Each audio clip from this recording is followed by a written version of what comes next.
Blanche's death hit Stroff really hard. He was completely heartbroken. There's nothing left here for him to hold on to, so Stroff decides to leave Paris and go back to his hometown. This family just disappeared from Paris. Another month went by, but the writer ran into Charles on the street. Charles followed the writer like a rogue and struck up a conversation with him. So the writer also wants to know what really happened. So they chatted for a bit. The writer asked him, "Can you tell me, why did you get involved with Blanche?" Charles didn't answer. For a long time. Finally, he spoke. He said, "It's funny how I have no idea why he can't stand me." Then he suddenly got really angry. But then he quickly calmed down again. He said that he was scared at first. The writer asked, "Did you tell him clearly?" There was no need for that. He knew I hadn't said a word, and he was terrified that I would end up getting him. Clearly, we know what happened. One day, Charles suddenly couldn't control himself, and he forced it.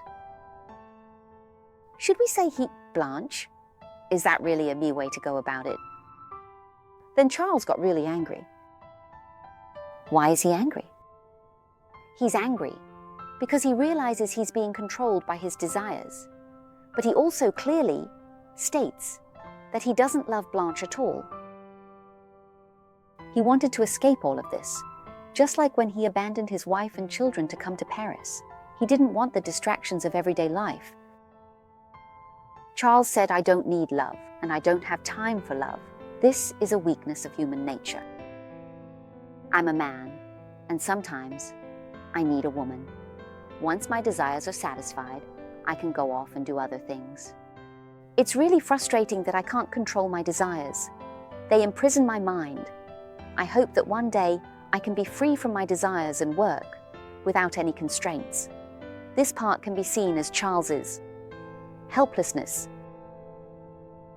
He follows his dreams, but he still feels like a physical being, and he hates himself for doing that. Because in his mind, nothing is more important than painting. For the sake of his art, he would give up anything.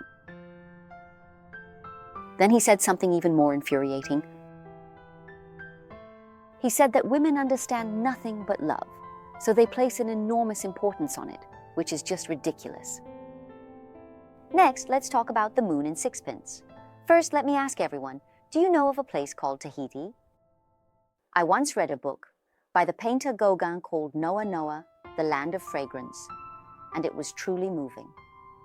In that book, Gogh describes how he traveled across the ocean, enduring hardships, to reach an island inhabited by indigenous people, which is Tahiti. The locals often say a phrase, Noa Noa. What does it mean? It is the fragrant land where Gogh spent the most important time of his life. He fell in love with local indigenous women, even marrying and having children with them. There, he experienced a surge of artistic inspiration and created timeless paintings. Gogh is the prototype for the main character, Charles, in The Moon and Sixpence. So, the story begins in Tahiti. The writer says that he stumbled upon a place called Tahiti, where he learned more about Charles's story, which is why he decided to write this book. This is a very distant land, where Charles finally gets what he wished for. By the time the writer arrives in Tahiti, he hasn't seen Charles for 15 years. So the prologue of this story is titled 15 Years Later. At this point, Charles has been dead for 9 years. So how did the writer learn about the final story of Charles? Just a few days. After arriving in Tahiti, he met a captain. His name is Nichols. One morning, the writer was having breakfast on the hotel terrace when this captain walked in and introduced himself. The captain said, "Oh, I heard you're interested in Charles. Let's have a chat." Then he leaned back in a chair.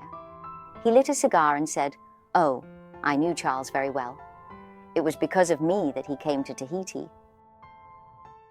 So the writer asked how the captain knew Charles and where they met. He got a place name, Marseille. So we know that this story is quite credible.